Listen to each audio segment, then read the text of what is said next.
Proper Arsenal song, that one. Good evening, everyone. Once again, I haven't been around for a little while because I've been very, very busy. But Kenny, how you doing, my friend? Oh, doing really well. I went. I went to the game yesterday, and it was obviously like well, basically, there's good Arsenal and evil Arsenal. We saw evil Arsenal yesterday.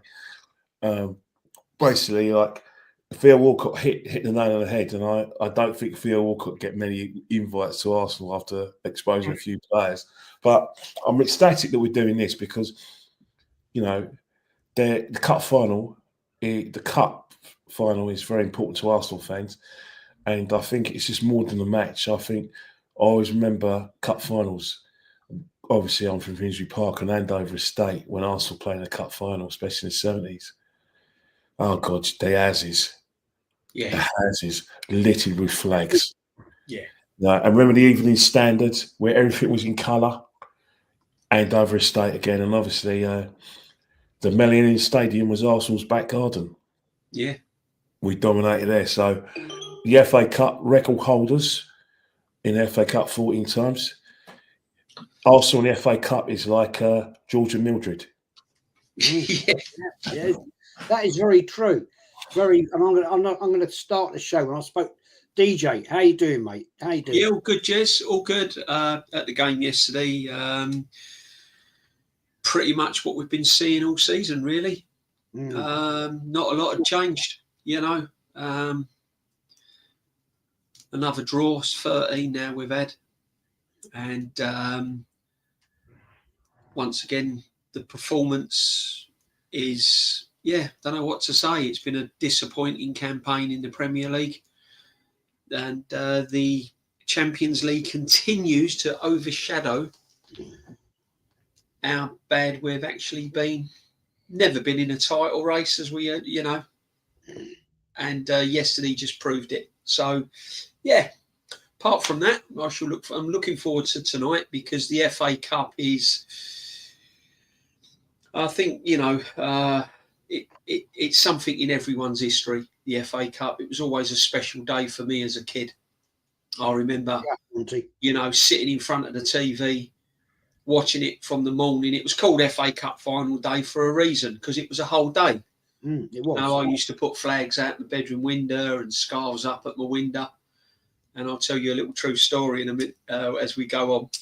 But living in a predominantly sort of claret and blue area, you know, it used to stand out like a sore thumb, if you like. But yeah, it brought back great memories watching them go on the bus, the players on the bus, and then the pitch, and then seeing them leaving their hotels and all of that.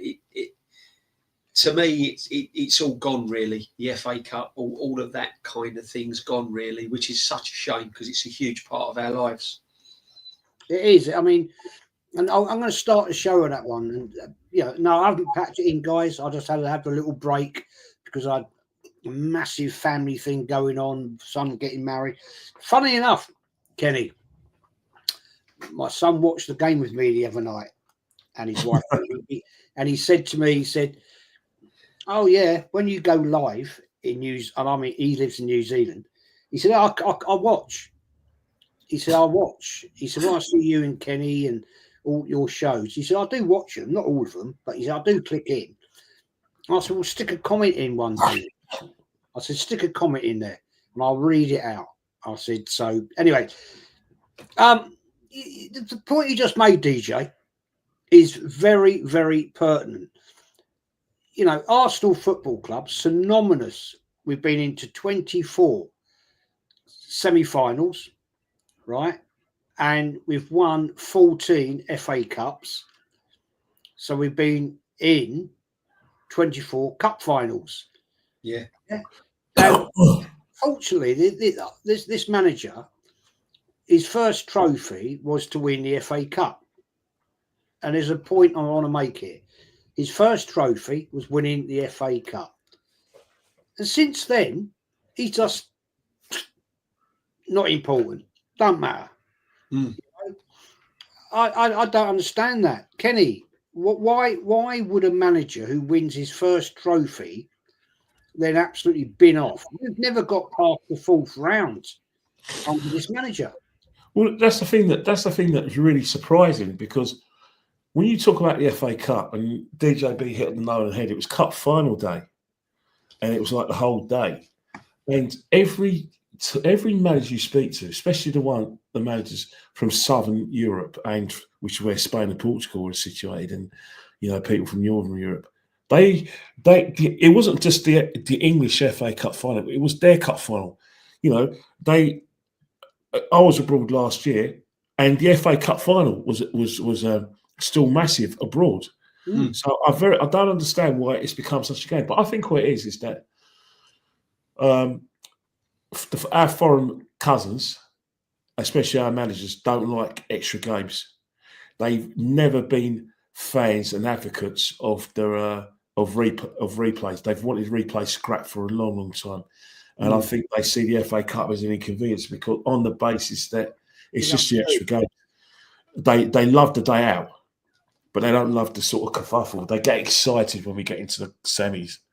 That's when they think, yeah, this is when it starts. And I think fans are like that as well. But Mick Arteta, he's not fond of the competition. His entree is the league, and obviously the falling point is the Champions League. So it's a shame the Champions League has killed the FA Cup. But I don't think it's just Mikel. What was Sam Allardyce doing, fielding weekend sides in the FA Cup? What were Reddy doing? What was Dave Kitson saying in 2007? He couldn't give a S about the FA Cup. We're not going to win it. Mm. So it's Mick, but obviously we're Arsenal fans, so we are going to look at Mikel. But our performance in the FA Cup is nothing. Look, it's a disgrace, really. We haven't got past the fifth round since we won the competition in 2020, and let's not forget we won the competition when it was what we would call a COVID FA Cup. But we can't call that one that. But we can Liverpool's FA Cup. But the thing is the FA Cup is very close to our heart. It's the only live game we ever saw, barring the international games, and it's one of those things where when you grow up in Islington and your team goes 14 years without being in a cup final, that hurts. Oh, absolutely. And that's why you've got to appreciate it when you get there. It's the whole build up. It's if you go to the game, oh my God, you wake up like you're rushing to get the posts and getting that sort of like golden ticket. You sleep the night before. It's terrible. You don't sleep the night before. You start up late. You start late, and you wake up early, and especially when we go to Cardiff. But you're going to Wembley. It's just unbelievably beautiful. Fans who go to FA Cup finals, I don't care what anyone says, you don't just go barring kickoff. You get there 5 hours before, it's boiling hot, and you make a day of it. And I think what we see with the FA Cup final is the FA Cup final is not FA Cup final for the country. It's FA Cup final for the attendees who go. It has always been a tradition for me. I mean, there's many factors that I think now spoil it. It's not a 3 o'clock kickoff anymore. It's like a 5 o'clock. I don't understand why. I don't see the point. TV, because I think they want to get the American audience, yes. Yeah, okay. But we did it before, mate. Well, yeah, I get it, because now I understand that, because now we can stream it, or it can be streamed further around the world. But yeah, I mean, it was always the biggest cup final in football history. But hey, DJ, I mean, it was a special day, wasn't it? Oh, it was, as I said, it started from the evening before, especially if Arsenal were in it. But even if Arsenal weren't in it, the FA Cup final, as a football fan and someone that loved football, that used to play it as a kid, and you used to watch players from other teams and stuff like that, I'd be up Saturday morning chomping at the bit. But as a fan going to my first cup final, I'll never forget the old Wembley, the Twin Towers, that walk down. Yeah. And getting out the station and just that walk. and the buzz and the atmosphere around, and it was good friendly banter off the opposition as well, because you invariably on the train as you're coming into Wembley, you'd invariably bump into, like, you know, when we was playing sort of, you know, Ipswich or West Ham, and I remember all these finals, even the Man United one, you know, you'd bump into away fans, and they'd be, and you'd all be walking down Wembley Way, and then it was just great, you know, and just the whole day, and it was always sunny, and but yeah, it was a day out. It was a day out if you went there.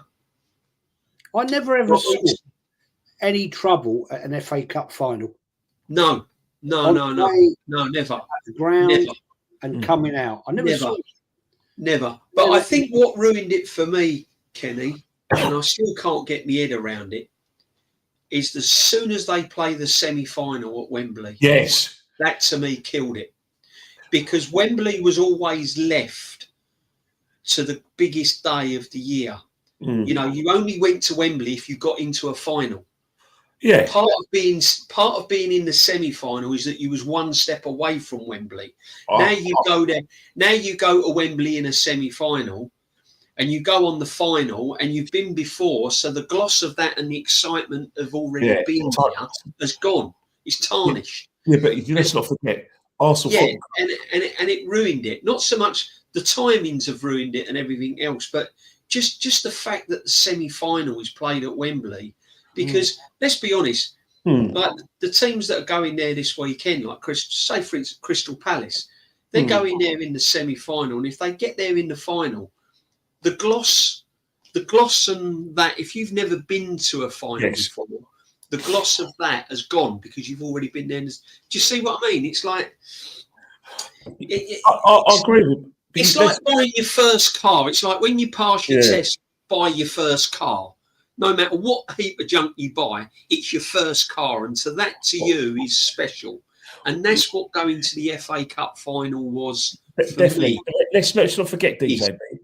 We set the precedents were set when Arsenal drew Spurs in the FA Cup semi-final in '91, and obviously 2 years later in '93. Arsenal, Tottenham set the precedents now. Now, if we kind of fast forward, you know, towards 2016, pre-2016, Arsenal, if we were still having FA Cup semi-finals at traditional grounds, we wouldn't be having the FA Cup. Arsenal Spurs wouldn't have to go to Wembley. They would have gone to like their London Stadium to have the semi-final.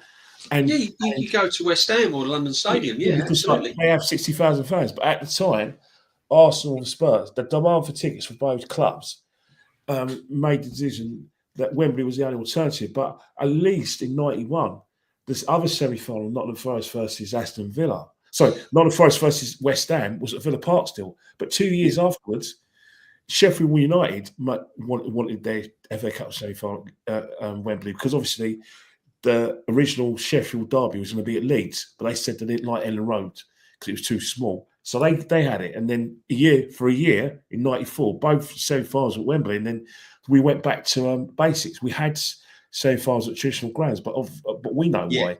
The FA bought Wembley, and they got to fill the stadia.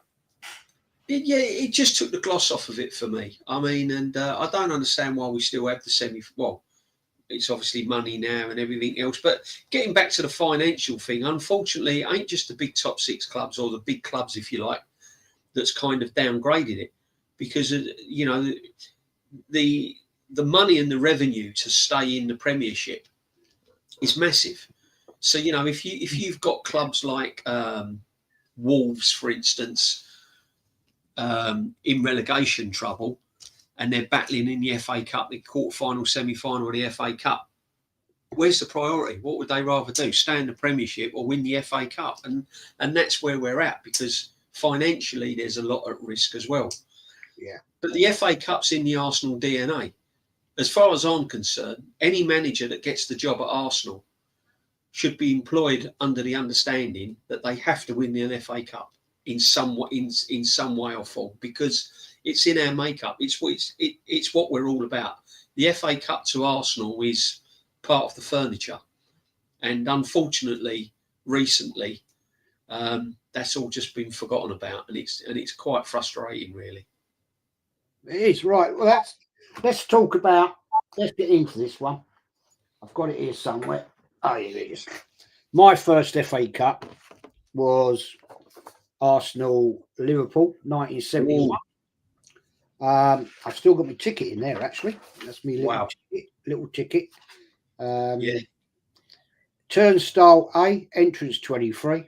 Saturday, May 8th, 1971. East standing enclosure. £1. 3 o'clock kickoff? Yep. £1, gentlemen. £1. Did you have to cut the vouchers out of the home programmes and queue up at the box office to get that, Jez? I didn't. My granddad did because I was 10 years old then. Because that's one thing I remember about the FA Cup. You had to get you had to buy a programme at every home game, and in that programme you had a voucher, and you had to down here. And then towards the FA Cup you had like a form in the middle of one of the programmes, a bit like the Panini stickers, where you had to stick all your vouchers that you've collected throughout the season. In there, and with that and your money, you took that up to the box office, queued up outside. You handed the form with all the vouchers that you'd cut out the programmes, and then you'd get your Wembley ticket. That's right. That's how it worked. Yeah, that's amazing. True.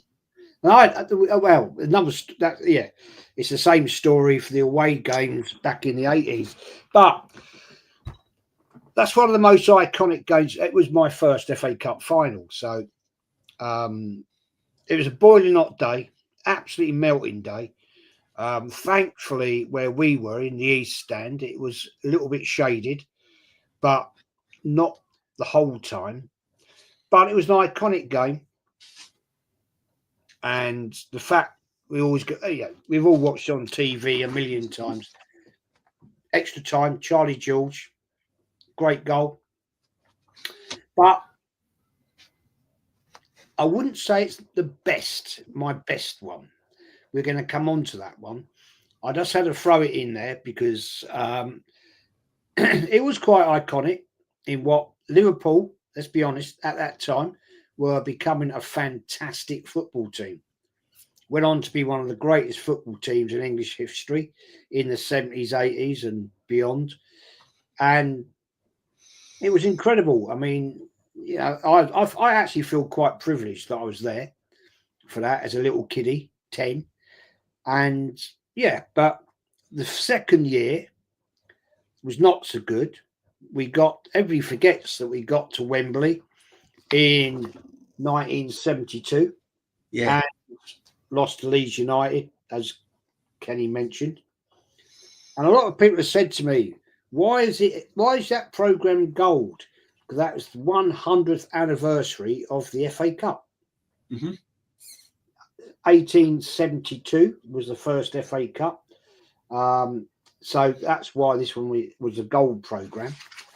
And the thing is, Arsenal's team, right, was pretty much the same team that beat Liverpool in that year. But the difference was Arsenal were going into a little bit of a decline. We hadn't invested. Well, hey, what's new? Nothing's changed, is it? But the fact remains, it was a poor performance from Arsenal. It was a bloody poor performance. Wasn't good. Nah, it wasn't. It was a pretty shit performance, actually. Leeds United at the time, fantastic football team with the players they had. Coming out of the some of the players, obviously, that went to the 70 World Cup, we talked about the other night. But anyway, we move on from there. And then we went a little bit into the doldrums in FA Cups. We didn't do very well until we got to, where are they? Here we are. Oh dear. Gentlemen, your games, the ones you'll remember. Kenny, Ipswich. Yes. Oh, that was the sort of the first sort of cup final. Obviously, we were playing in our away colours. It was Pat Jennings' first full season at the football club. And it was one of those things where the semi-final, we beat Leighton Orient 3-0 at Stamford Bridge. Yeah, I was there that one. And then in the other semi-final, Ipswich beat West Bromwich Albion 3-1 at Highbury, ironically. And it was one of the things where Ipswich, we were the favourites on reputation because we were the Arsenal, but we just never got going. We just absolutely didn't really get going. From the whistle, wasn't it? It was awful. It was a laborious performance, and it was one of those things where a goal was basically a gift, where Roger Osborne put the ball in there, and he actually got injured in the celebrations. Not quite Stephen Morrow celebrations, but he broke his nose because when players jumped on top of him. But I do remember it was one of the things where I felt it's very quiet.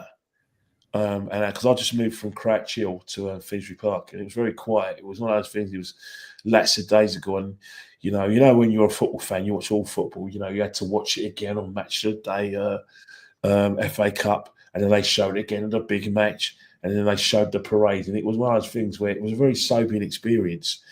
But you think about it, some of the core players who played in the finals that you want to get to. We had very much a core team. But I remember Alan Hudson played in that game. Alan Hudson, yeah, he did, yeah. And alongside Frank Stapleton was Michael McDonald. But as Michael McDonald was coming to the end of his career because his knees gave away. You know, I still say that if Michael McDonald didn't get that horrible injury, who knows? He could have pushed Keith Bastian really close. But that's the memories, was watching Alan Hudson play for us. Good player, great player for Chelsea and Stoke. Came to us, I think it was a sort of bridge too far for a few of those players, you know what I mean? And the thing is, Kenny, back in that day, I just remembered, we were only allowed one substitute. Yes. And the team on the day, Pat Jennings, Pat Rice, Sammy Nelson, David Price, David O'Leary, young player, Willie Young, Alan Hudson, Malcolm McDonald, your favourite player, Frank Stapleton, Graham Ricks, and the substitute was John Matthews. Yes. John Matthews, yes. Yeah, I mean, that was I forgot about that. I mean, Ipswich, Paul Cooper, George Burley, Mick Mills, great player, Brian Talbot, Alan Hunter, yes, BT, wow, great player, Roger Osborne. What do we talk about that one? Great to see him the other day at the Ipswich game, by the way. Yeah, John Walk, Paul Mariner, Trevor Weinmark, Clive Woods.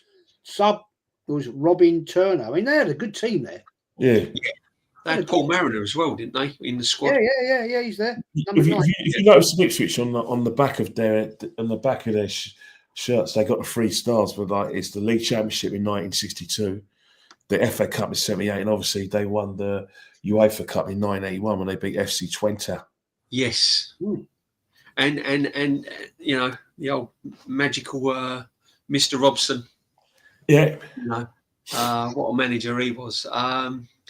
Yeah, I mean, I remember the 72 FA Cup vaguely. I was only a young lad, really young then. I think it was, you know, so I remember sitting there in front of the TV watching it, shouting with my Arsenal scarf on.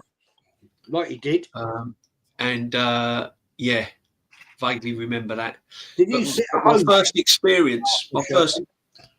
My first experience was the Arsenal Ipswich. That was my first Wembley experience. I went there full of confidence. It was never got going.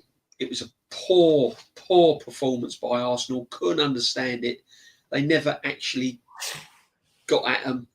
It was basically stage fright. That's, to me, that's what it looked like. It looked like they'd stepped onto the aloe turf and they just all froze. You know, they didn't know what to do. It was shocking. Ipswich had nothing to lose and they took the game to us straight away. Brian Talbot, I remember that. He was, you know, I think he was in the Ipswich squad as well. Yeah, he was. Yeah. He was pretty much running the show. And, they deserved their win. But it was a very, very strange FA Cup. Probably, I wouldn't say one of my worst, but it's up there. Definitely up there amongst the FA Cups as my worst, I would say. And the feeling when you've lost an FA Cup final coming out of the ground, there's no worse feeling than that. No. I can't think of, well, apart from the obvious, like the Champions League, but it's a funny play. The FA Cup is a really nasty one to lose. It always stays with you for weeks, and you never forget it. You never forget losing an FA Cup. There's one we're going to come on to, which I've never got over yet. But good comment here. Highland Mike says 73. We won the third place playoff. Never knew it even existed from 70-74 until recently. Now that's an interesting comment because Kenny, DJ, got any clue about this? Because I don't know. It was trialled, wasn't it? Was it experimented for? I don't think it hung around, did it? I think it was trialled for like a couple of seasons, wasn't it? What's that? Well, the only third place playoff was probably I don't know. I wasn't aware of that. And it's obviously because I consider myself try to be a football Charity Shield, wasn't it? FA Cup winners always went to the Charity Shield.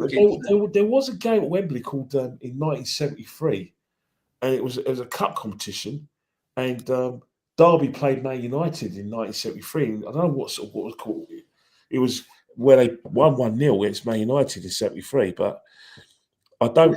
Any facts there? Look, we lost the third place playoff to Wolves in 73. I didn't even know there was such a competition. Yeah, neither did I. But when you talk about, obviously, we're going to get to the next FA Cup. Obviously, I think you're talking about the one after 79, and I'm assuming that one, Jez. Yeah, well, let's talk about the 79, shall we? Well, again, obviously you want to start on that one, don't you? Because you were there. I was there. There's the old jobby. Yeah, I was there. I've got the ticket here somewhere. I don't know the fuck it's gone. Oh, there it is. There's me ticket for the pink and red. Where was you? I was B. Is that B, Jezza? Yeah, B 23. Yeah. £2.50. Yep. £2.50. Remember it well. Bargain, absolute bargain. So this is right. I've got to say, guys, to me, this cup final, I'm trying to get there, is probably one of my favourite. Yeah. I'll tell you for why. And I'm sure you've got your opinions on it. 2-0 up. Kenny's going to hate it. Cruising.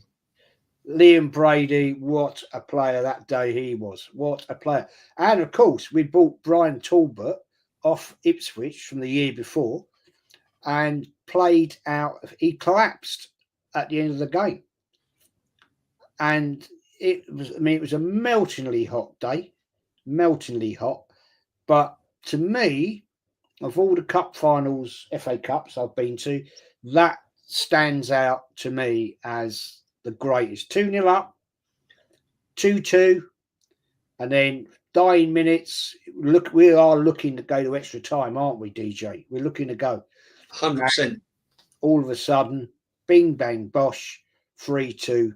Man United players just collapsed on the pitch. Yeah. And it was game dusted and done.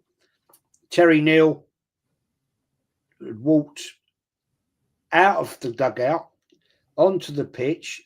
He fell over, absolutely exhausted, right? I mean, don't forget, that dugout, they had the sun on them all day, and it was like 28 odd degrees that day.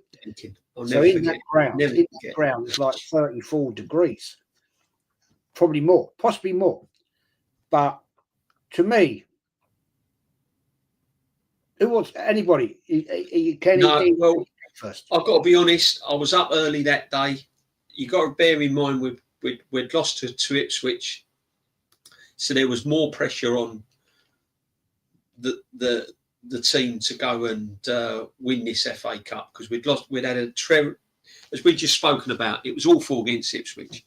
So we gets there again, and I remember getting to Wembley, walking up Wembley Way, and Man United at the time were bang on confident, you know, and everything. The ground was rocking as soon as we walked in, you know, flags waving everywhere. I'll never forget it. The yellow and blue square flags with the cannon in the middle.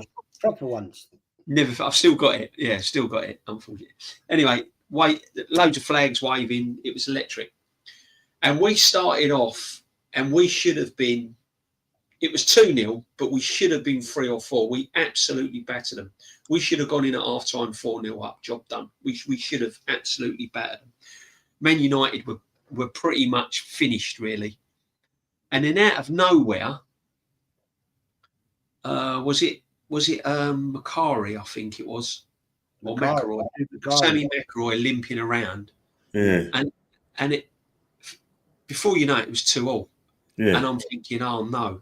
And then you could see that the whole energy had drained out of the Arsenal players. And if that had gone into extra time, I think we might have lost that game. Yeah. Because we were basically on our knees.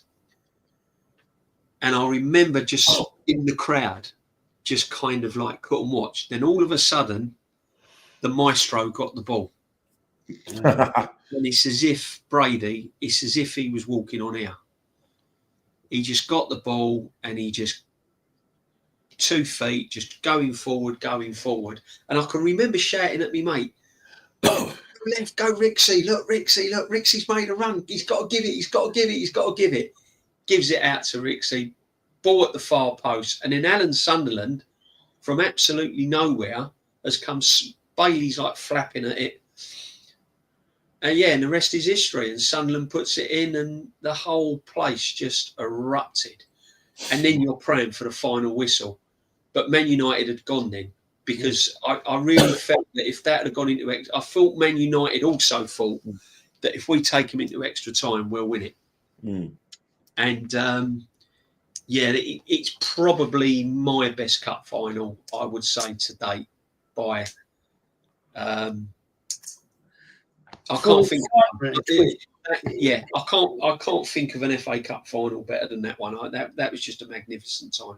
Brilliant. You know, it's DJB and Jess. It's the folklore about it as well, because the year where I was born, going to school on a Saturday, it's on a Monday after winning a cup final. Because again, obviously you guys went to the game. I was only 7, but if you were around Andover Estate during that period, or you were around any Islington, it was like a ghost town. No one went out. Everyone at home watching the football. The pubs were packed. But again, it's one of those things like where flags were in the windows, the Evening Standard. Remember, it was in colour. So you had the team photo. Sellotape to the window. Sellotape to the windows, and it was all the flags and noise and everything. And it was one of those things where it was actually too easy. I felt watching it was too easy. We went 2-1 up, and it was a case where we could win this back. It could be embarrassing for Man United. And we were cruising. And if you remember, I've watched it back, and I remember Gordon McQueen's goal when he pulled one back. He didn't celebrate too tough, did he? It was a case of pulling it back. Come on, let's see what we could do. But it was a resigned kind of vibe. You know when you score a consolation goal in the 85th or 86th minute, you kind of deep down think, oh, well, have you got enough legs to try and win it? And then Sammy McElroy's goal was a case where stress levels just went from screaming in the house from my mum. Oh, well, are they going to go and mess it up and everything? And you could hear the other houses as well going absolutely berserk. And then all of a sudden, when we went and scored a winner, you could hear the noise and screams for all the houses around us. And what I remember afterwards is the streets of Seven Sisters Road, no cars were going past because it was full of people just standing at the top of cars celebrating us winning the FA Cup in '79. And And the parade obviously didn't happen until the next day, but it's one of those things where you're thinking, yeah, that has to be for a young person who's ordered to support Arsenal, but hasn't yet properly fallen in love with the club. That was fantastic. Yeah. And ironically, the year after is when I fell in love with the club. And it was through adversity anyway, but 1971, it has to be the best. For me, you know, the best FA Cup final I've ever experienced. And I wasn't at the game, I was a kid. So I've been to loads of cup finals since then. And nothing has got me like 1979. Probably it's because the first time I saw Arsenal win a proper trophy is alive. So, but growing up around Andover Estate, everyone's supporting Arsenal. And I mean, everyone's supporting Arsenal. You can't get better than that. No, it's great. one of the best experiences of your life. It was a very, very. Personally, I think. I don't know. The whole day was such a magical time. I mean, as Eddie says here, I mean, I don't know anything about this, to be honest. 73, third place playoff, August 18th, 73 at Highbury, lost 3-1. Brian Hornsby scored for us. Jim McCalliog, and I remember Derek Dugan. Yeah. I remember him. He's from Belfast, isn't he? Yeah, what a player he was for Wolves. And Northern Ireland. Remember this? I don't remember any of this. I'll have to do some. Yeah, I'll have to have a look back on it. Jim McCalliog, he won the FA Cup with in '76 with Southampton after being turfed out by Man United. Yeah, that's something I've learned tonight. Yeah. Anyway, we move on. As I say, I think we're all in agreement. 79 was. Well, a very special. And I think what made it also special, Jez, is the way we played in the final the year before against Ipswich, doing that to Man United. And Man United was still a big scout. I mean, they were still a massive club. So, absolutely. Made it special. Question here from, actually, guys. It's me, Everest. How good was Leeds back in the day? Back in the early 70s, mate, they were an awesome team. Would you agree? The most unluckiest team. Because you think about it, from about 1965, they were runners up in quite a lot. They were runners up in 1965 in the league. Yeah. In 66, obviously, they weren't runners up league, but they were still high up in the table, top three. 67, they lost to UEFA Cup final. 68, they won it, and they won the League Cup. 69, they won the league. 70, they were in the FA Cup final, lost. 71. Lost the title to us. 72, they won the FA. They won the FA Cup. 73, they were third in the league behind Arsenal, Liverpool, and were in two finals. The Cup Winners' Cup was they lost to Milan and lost to Sunderland. And in 74, they won the league, and then a year afterwards, they were in the runners up in the Champions League final. But in 71, I forgot in 71, they won the UEFA Cup again. Yeah, so that was that Leeds team under Evie. Yeah, a fantastic team. They really odd lot and all.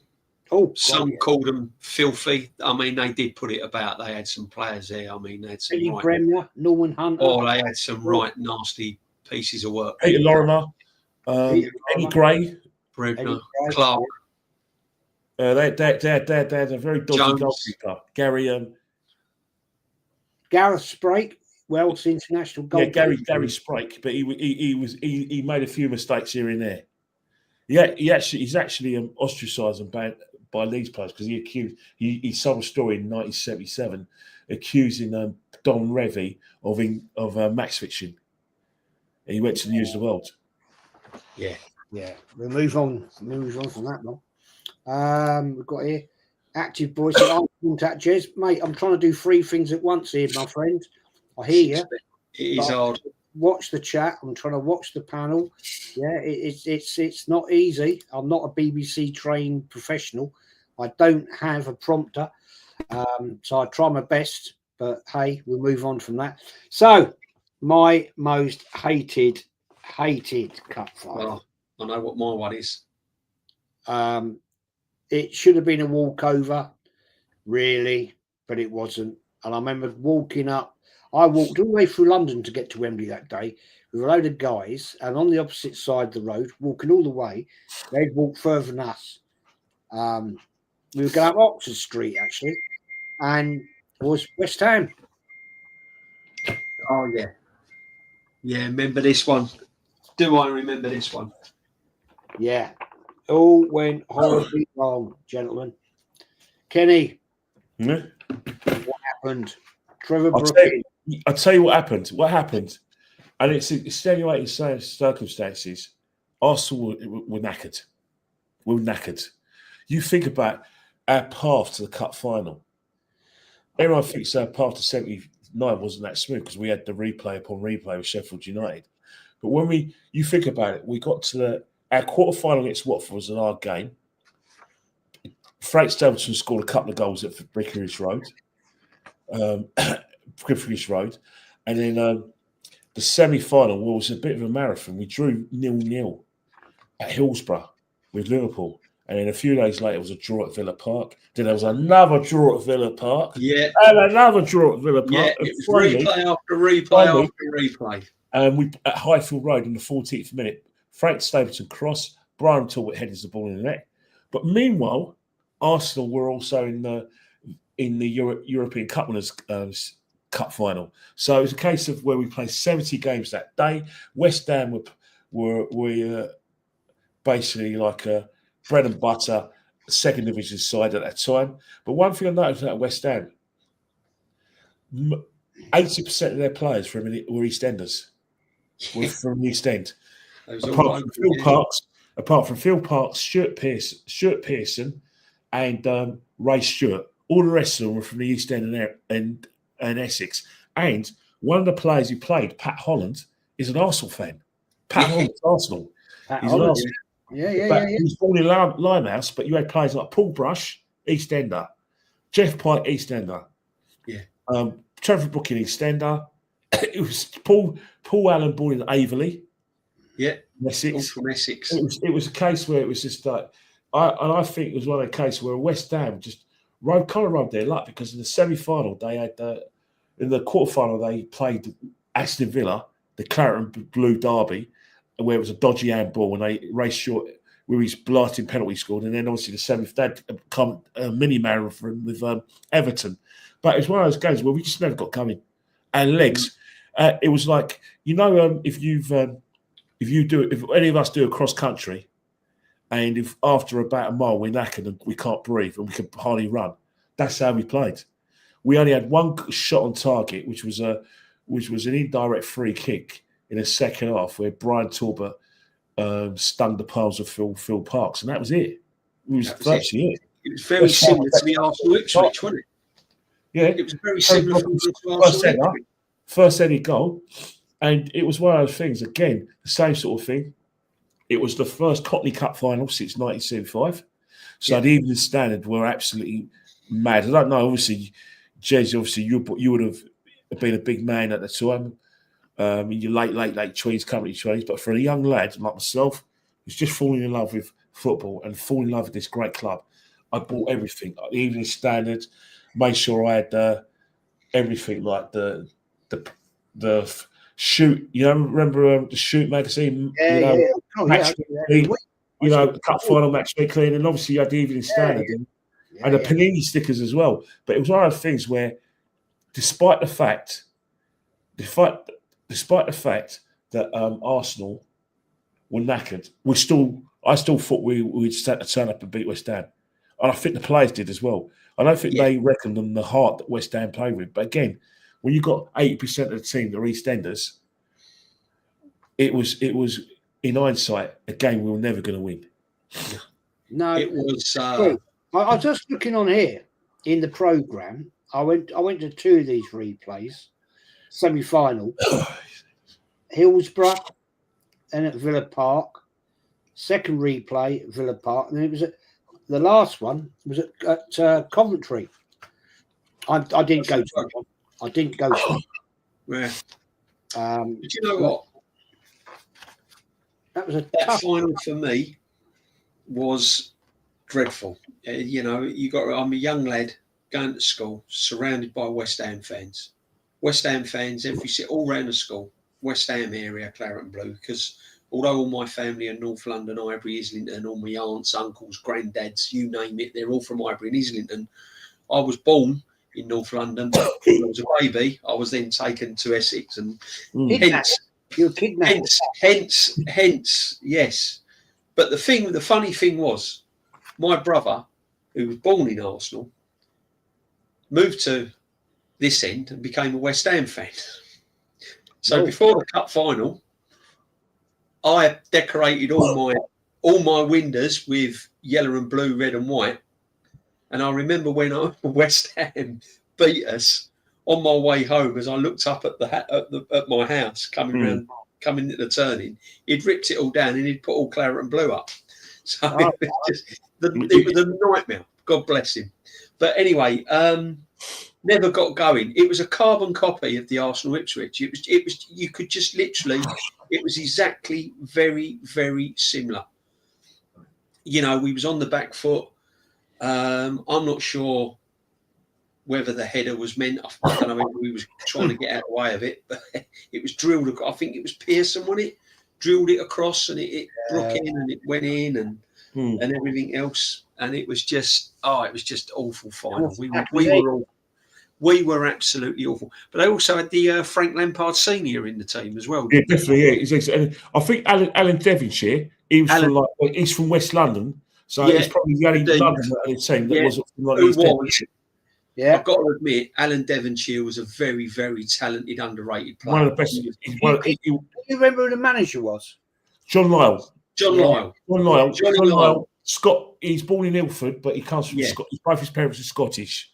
Yeah. John Lyall was the manager, but they had Frank Lampard Senior.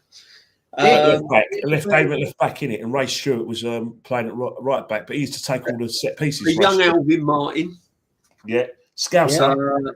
Billy Bonds, absolute workhorse in midfield. Again, another underrated player. They had some good players, West Ham. Very underrated. Billy Bonds was. He was brilliant. Remember little Jeff Pike as well. He's a good player. They did. They had some good players. Yeah. Pat Holland was playing. Was Pat Holland in the team? Paul Parks in goal. Good goal. Yeah, QPR go West Ham. Paul Brush, Billy Bonds captain, Alvin Martin, Alan Devonshire, Paul Allen, Stuart Pearson, David Cross, Trevor Brooking, and Ray Stewart. And Paul Allen's the cousin of Clive Allen, isn't he? Yes. I actually remember David Cross. So David Cross was a fantastic player, Mancunian at birth, but he was a very.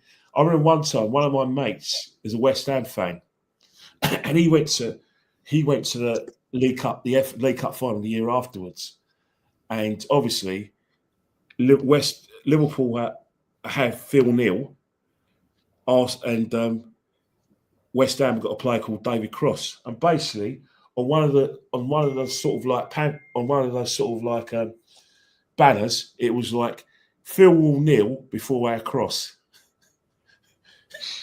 True.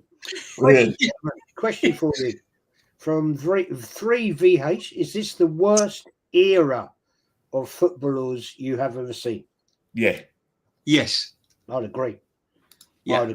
I'd agree. There's not many footballers around at the moment, apart from the obvious ones like the Messis and the Ronaldos in their day.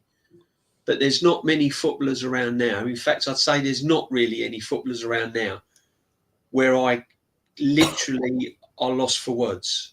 That makes me get out of my seat and I think, what have I just seen? I've not seen a footballer. There's not a footballer like it at the moment. But absolute gent. Shame you're not Hammers though. No one is perfect. Yeah. Well, we'll leave that until next year. Expression, the key to good music. Hi, lads. Big game against PSG coming up. We're going to talk about that at the end of the show. Hey, you know what, guys? Do you know, like West Ham, when they won that game, I think they won the game, it was the 10th of May, 1980. They didn't win anything for another 43 years until they won in Prague. I know, and although that, although we take the mick out of that cup, to them that was like winning the World Cup, wasn't it? But you got to remember, West Ham lost at 75, wasn't it? Fulham. Oh, they won in 75. Ironically, 75, didn't they? A year later, they got to the European Cup Winners' Cup final when they lost to, I think it was Anderlecht 4-2. Was Anderlecht? Yeah. Yeah, in 1970. Obviously, you'll know because your family live in that area, so you would have been taking a look at West Ham fans. Yeah. Yeah, it was 4-2. They lost to Anderlecht, but that's got to be my worst cup final, I would say. Actually, you know what? I actually hate it. There is another one that comes close to that, though. Sorry, Kenny. Yeah, but you know, I've got a funny old story. If I was to tell you this, I spent a lot of my childhood not living there, but visiting my cousin who lived in Stepney, Cable Street. He lived in Cable Street, and obviously he was at West Ham. Then he felt that he needed lobotomising. He's now a Tottenham fan, but he's born and brought up in East End. So you can imagine spending the summer holidays, because my mum was working, so I spent a lot of summer holidays. Didn't go to play. I went to play centre for a bit, but at the time, my mum sent me to my aunt in Cable Street, Stepney. And now, if you go to Cable Street in Stepney, you're telling me you're an Arsenal fan, from all the summer holidays, guess what game they're going to be talking about? Yeah, FA Cup. Yeah, exactly. How can you go from a West Ham fan to a Tottenham fan? I can't get you. But there was a lot of people around that area in Stepney who they used to go and watch West Ham and Tottenham because what was happening is they used to have family members. One was Tottenham, one was West Ham. Because obviously you're from Essex, you'll know this, and Jez, you'll know this when you pass through Essex. There is actually a deep-seated rivalry in Essex between West Ham and Spurs fans because in North Essex it's Tottenham, nice message. So Tottenham, and then obviously the rest of Essex that's West Ham. So everyone thinks the rivalry is Arsenal Tottenham when they live in the areas, but actually it's Essex because there's a truckload of Tottenham fans in Essex. Yeah, no, there is. Yeah, that's a lot of West Ham fans do not like Tottenham. I've got to be honest. Let's move it on then. AB says, hi, just think about pivoting into the gas engineering. Do you think learning a new trade at 35 is too old? Never too old, mate. Go for it. Go do your axe and all that, mate. It's a good industry to be in. Everybody will always need gas engineers, no matter what. Go for it, my friend. You have a good life doing that. I loved doing it when I was there. And that's a fan channel. Evening, mate. Hope you're well. I see Vardy's going. That's interesting. Yeah. We lost Eddie Seafats. We lost 5-0 Middlesbrough in league 9 days. Oh, yes, we did. Yes. Yeah. I think we lost a lot of confidence after that. Yeah, I think we're just giving up, really. Guna says, in this generation, even average players are made to look good. The game has well and truly gone. You know what, Jess? They're just athletes. They're athletes these days. Yeah, it is true. What are your favourite players here, man? West Ham's will still count playoffs final stuff. Benny Bonds, Trevor Brooking was seriously underrated. Brooking was a magnificent, fantastic player. He was playing for England when West Ham was in the second tier of English football. He was still playing. Brooking's football brain was incredible. Good left foot as well. He was strong, and he could pass the ball as well. Slow though. He was a cut. He had no pace or nothing, but he couldn't head the ball to save his life. He was a bit like Matt Letizia. If there's anyone watching that's a bit of an older generation, similar to Matt Letizia. Yeah. Yeah. Yeah, I thought so. Yeah. That's a good analogy. Yeah. Anyway, let's move it on to the next one.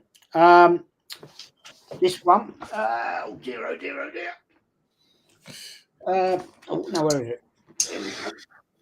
it? FA Cup 93 Cup final.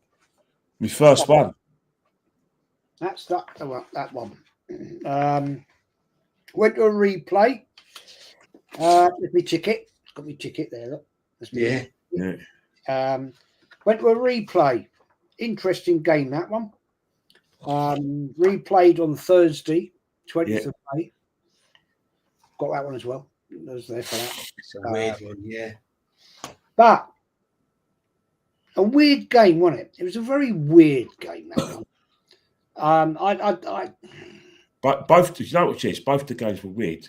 But you know what the weird thing about that situation was that? Do you remember that we played them in the League Cup final? It was called like the Coca-Cola Cup final in '93. Yeah. And obviously, on the way to the League Cup final, we beat Crystal Palace, which was a walkover in the park. And obviously, they beat Blackburn. And do you remember when when David Hurst was injured, they had Paul Walhurst up front. Yeah, Paul Walhurst. Yeah, remember Paul Walhurst? And it was a case where the betting man was saying one team will win the FA Cup final, and the other team are going to win the League Cup final. And if I remember rightly, no one wanted us to win because we were in that situation. We were a good cup side, but we only scored 38 goals in the league that season. Whilst Sheffield Wednesday under Trev Francis are playing really good football, with Chrissy Waddle, John Sheridan, David Arks, and obviously they had Walhurst playing up top sometimes with Mike Bright, and obviously they had David Hurst to come back as well. But all in all, obviously because he was injury prone at the time. And Sheffield Wednesday played some beautiful stuff. I think he started with Ron Atkinson because they won the League Cup 2 years before. But the whole country wanted Sheffield Wednesday. They want because we were seen as that. John Hart's called Arsenal in the article before the League Cup final. Arsenal are Wimbledon with A levels. Yeah.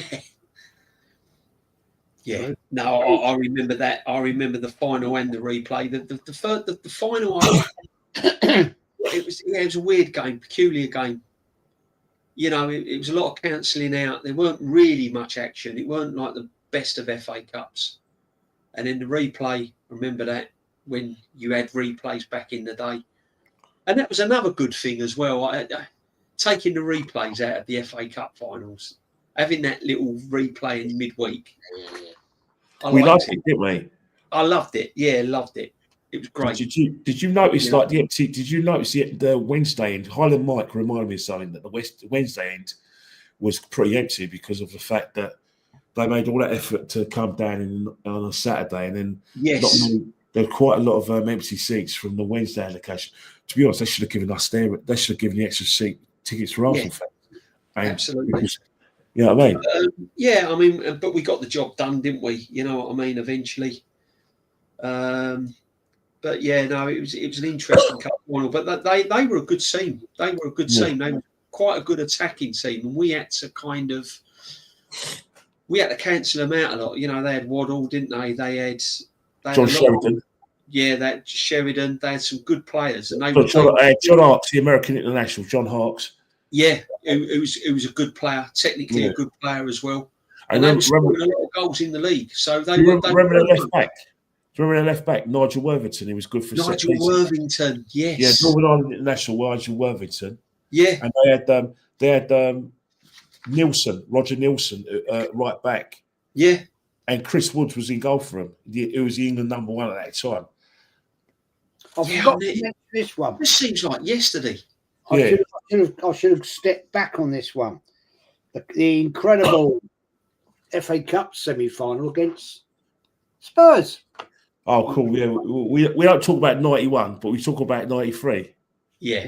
93. Don't talk about 91. There's my ticket, that one. At the price, £16. Wow. Yeah. Oh, it's going up, Jez. It's going up in price. DJB and Jez, do you remember when I remember before going to the game, Spurs were like the site favourites because they were playing some half decent football because obviously Terry Venables was kicked out of the boardroom and he started taking over the coaching bit. That was obviously before he got a spoonful of sugar and he went down. You know what I mean? Yeah. But yeah, I remember Spurs. They had like Neil Razor Ruddock at centre back. They had God bless his soul, the late Justin Edinburgh. They had Torchford in goal. They had Steve Sedgley. They had Darren Anderson, Terry Sheringham, Nick Barmby played that game. I think Naeem was on the bench. Good player. Yeah, because Naeem scored a hat trick in the quarter final against Man City. He did. Do you know, He you know did. what I find funny? Do you know? I find it laughable, right? I was on whose show was it on? It was Lee's, I think, the other night. Well, no, it wasn't last. It was last week before. And this guy came on there. He said, "Jez, you're a plastic fan. You never go to the games. Da da da da da da da." And I thought, when I set the stream up the other night, whenever it was last week, I can't remember. I thought, fair enough. Call me a plastic fan, but I've got like over 1,000 programs here. Yeah. FA Cup ones, semi-final ones. And I said to this guy in the chat, I said, well, come and watch this show. Like, it was supposed to be Tuesday, but we had to postpone it and move it to tonight. I said, come and watch, and I'll prove to you I'm not a plastic fan. Yeah. That I've actually been to a few games in my life.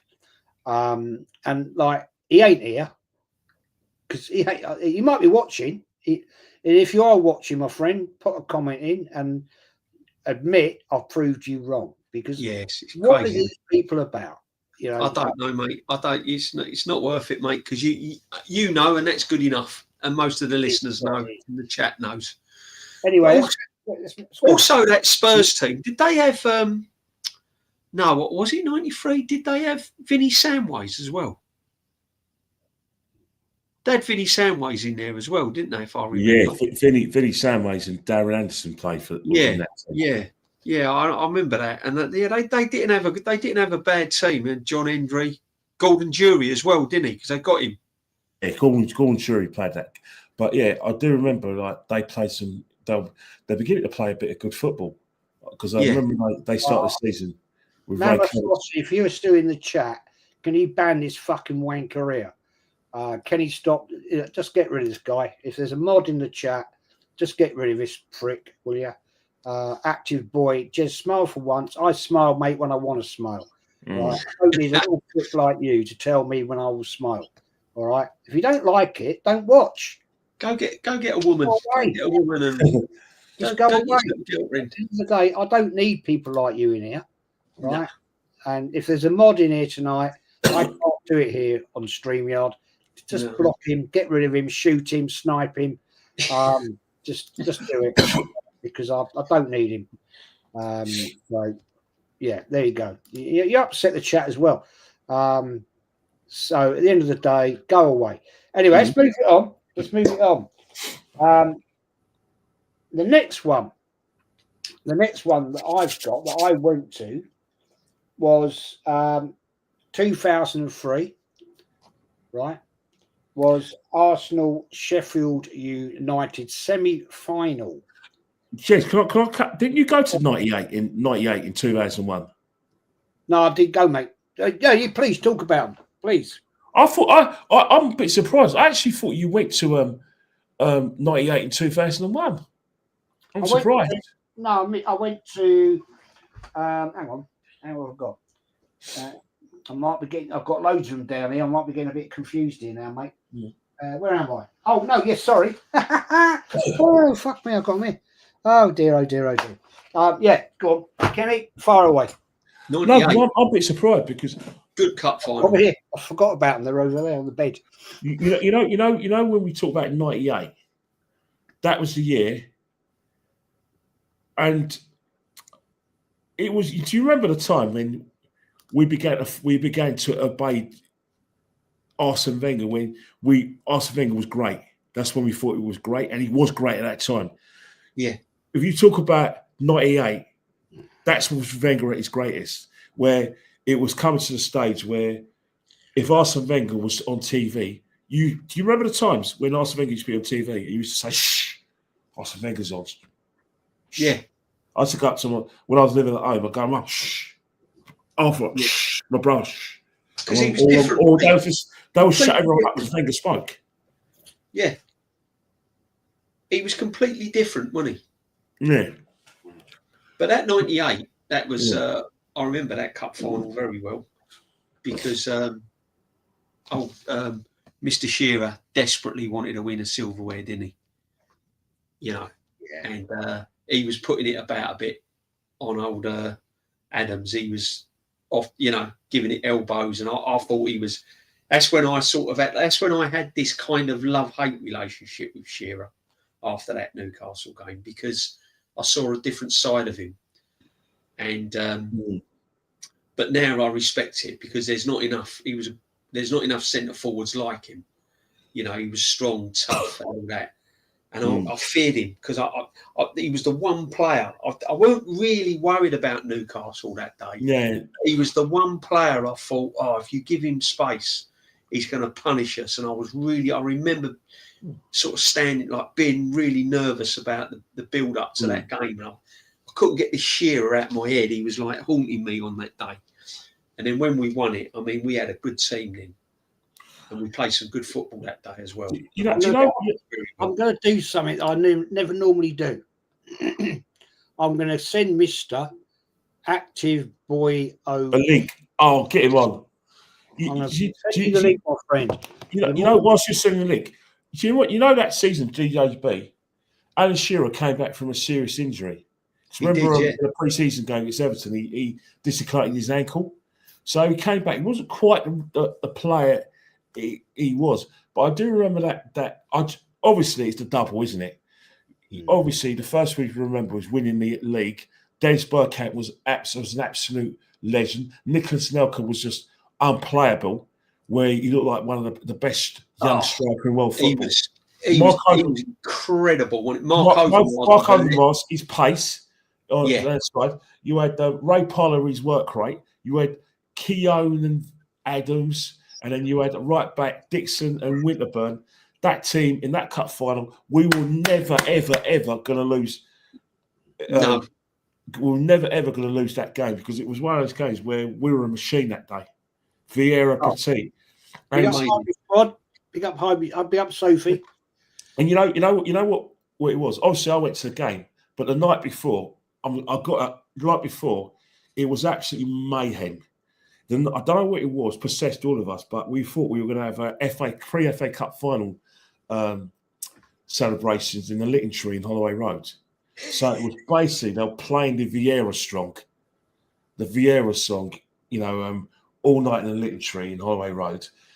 Everyone was absolutely smashed. Everyone came from all over the place, and family members and friends were so drunk they had to spend the night in the cells because they couldn't get because one of them objected to be told to go home. So that's my memory of having to, before getting to Wembley, having to bail people out of Holloway Road police station in Hornsey Road, and then getting to the cup final. So that was that day where basically, I remember Newcastle they had Pistone, they had Shay Given. Was it Shay Given in goal? Yeah, Shay Given was in goal. Shay Given, yeah. Shay Given was in goal, and they had Stuart Pearce played that day for him. You know what I mean? And that was I do remember that game, but I remember Newcastle just being so average and so they weren't good. It was like they didn't believe they were going to win. I think when I remember Overmars scoring the first half where he gets in behind their defence and does a sort of like bouncy shot in the net, and I just remember Nicholas Nelson just getting away from defence, arrow in the net. But what I do remember is poor old Ian Wright. Gregor didn't bring him on, did he, Jez? No. He didn't bring him on. He brought on. That's facts. That is absolute facts. You know what he did? He brought on Christopher Ray, guys. He did. Yes. Yeah. Yeah, he did. Say, Sophie, if you want to join the channel. But do you know another thing what I remember about that day? The train.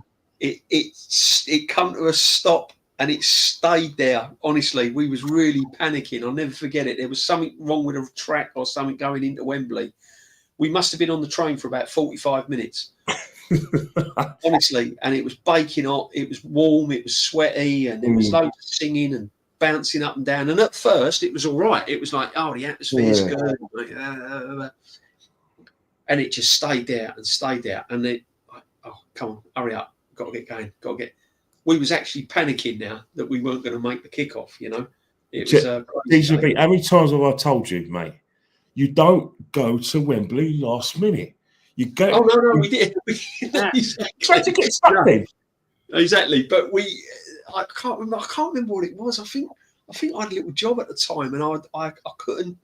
I couldn't get out of it, and there was all madness going on, and and I got on this train. Yeah, I remember me, and I met this. That's it. No, my mate had to work, and I said to him, "I'll meet you," and he said, "Oh, you won't go with that?" I said, "No, I won't go with that. I promise.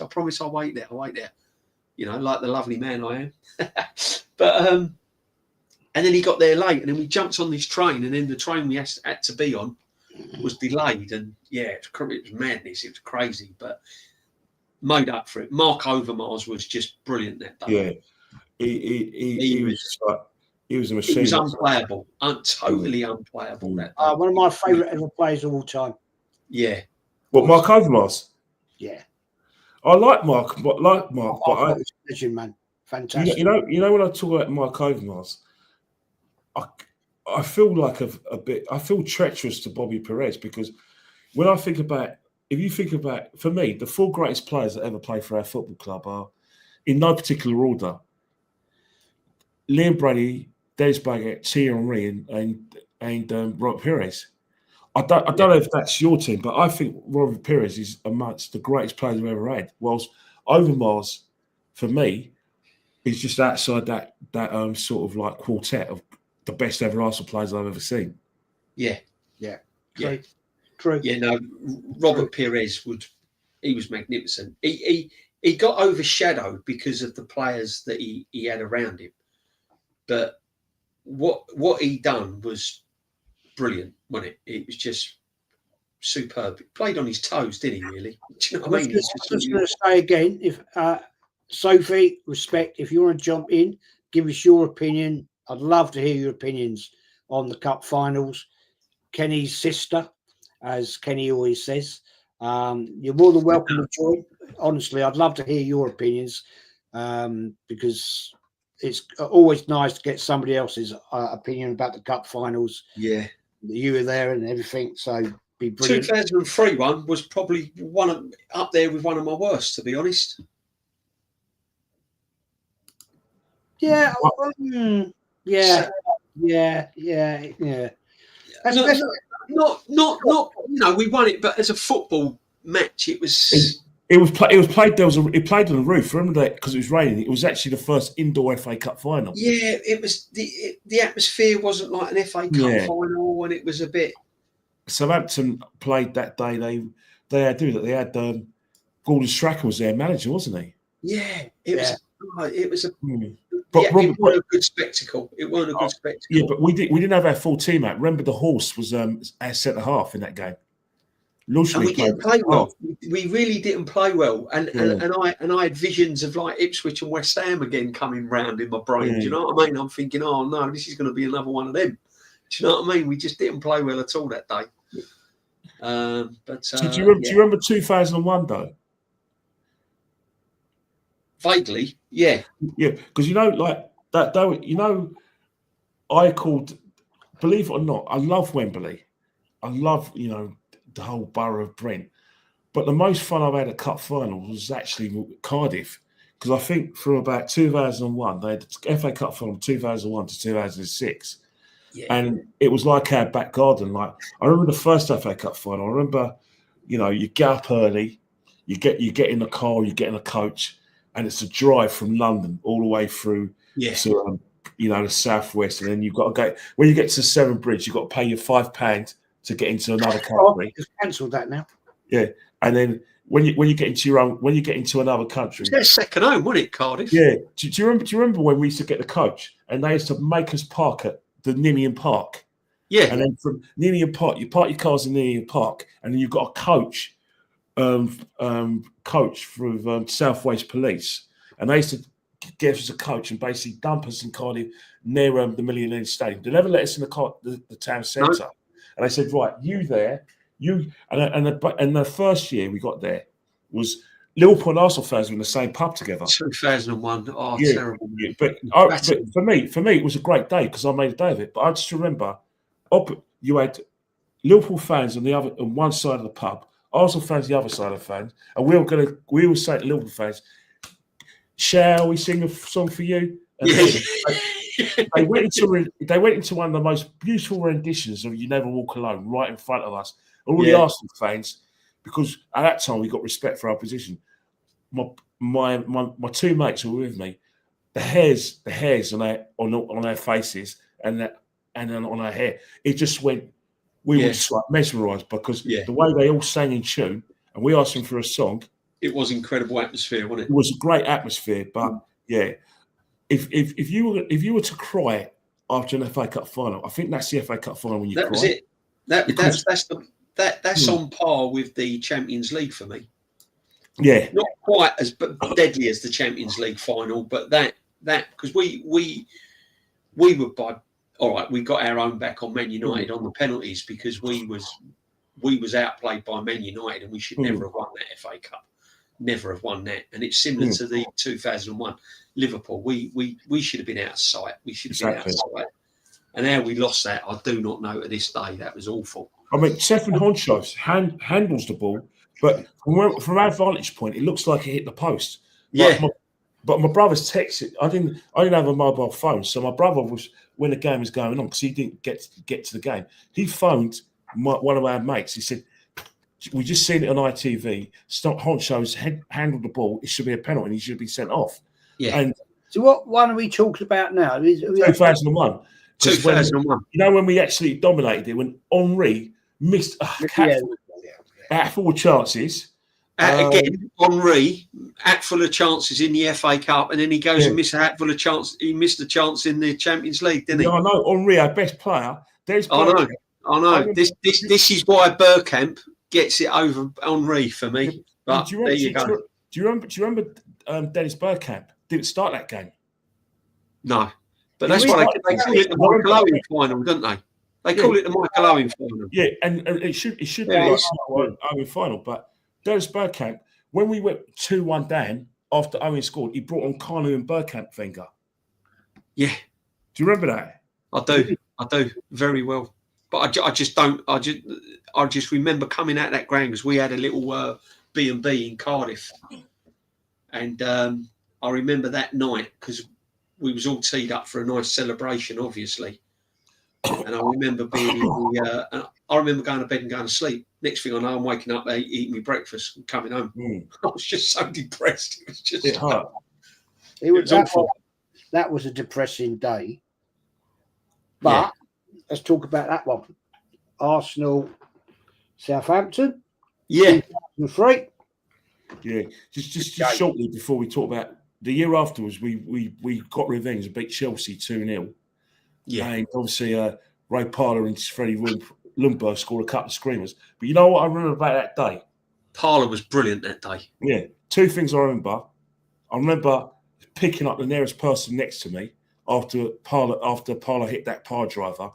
And I realised it was a woman who was 8 months pregnant. She was 8 months pregnant, and she's one. And one of my mate's mate who only met me for the first time started laughing. He said, "Oh God, this is brilliant! I wish I had a photograph." Oh, Kenny. I remember where it was boiling. I'm wearing a leather jacket, and the second memory of that game was the guy out of Grange Hill and London's Burning, Johnny Alford, real name John Shannon, ran the pitch. I remember the South Wales police trying to rugby tackle him when he came on the pitch. And that's what I remember, because you could see, coming towards the end, you could see Ray Stubbs interviewing our players and Garth Crooks was interviewing our players. But 2003, indoor cup final. Yeah, it's weird atmosphere as well. Sol Campbell, Tony Adams didn't play that day because they were injured. We had a week. Yeah, we had a very it was just a crap game. I remember it. It was just awful. But it was the sort of game where I was like that because I'm thinking, if we don't put these to bed, they're going to score. One of them games where I was on edge all the time. I couldn't relax for it. Like the Chelsea, when we beat Chelsea, 2002. I remember. Freddie Ljungberg that day as well was just unplayable. He was brilliant that day. But yeah, the Southampton. We had Campbell injured. Adams injured. We weren't really full strength at all. But obviously we got. Was David Seaman the captain that day? Was Seaman the captain that day? Yeah. That's right. Yeah, Lucy had a good game, you know. Lucy had a good game. The horse, yeah. The horse, he had a brilliant game. He was brilliant that day. Bit like Kivior against Madrid. Yeah. It's very similar. Remind me of the horse. He does remind me of the horse. Yeah. And he was in our worst, but that is true. Anyway, let's go through the chat here. Highbury squad, big up Sophie. I'm out and about. Love to get you guys. Big up, sis. Elite knowledge. Yeah, love to join you one day. We'd love to. All of us love to do a nostalgia show with you. Your show. Yeah, we do a massive history show on the squad. Yeah, that'd be interesting, Sophie. Thanks for joining, as always. Right, let's move on to this one then, gentlemen. Now, this one, for me, was the most entertaining day at a cup final ever. Kenny remembers it. Yeah. It was at Cardiff again. Yeah. Of course. Was the Arsenal-Chelsea Cup final there. Now, the interesting thing about that day out was, I've got my ticket on that one. There it is. There's the ticket. How much was that?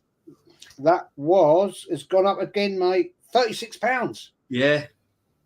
Gone up to 36. Hey, guys, do you remember back in the day before the electronic tickets where you had to send Arsenal a blank check?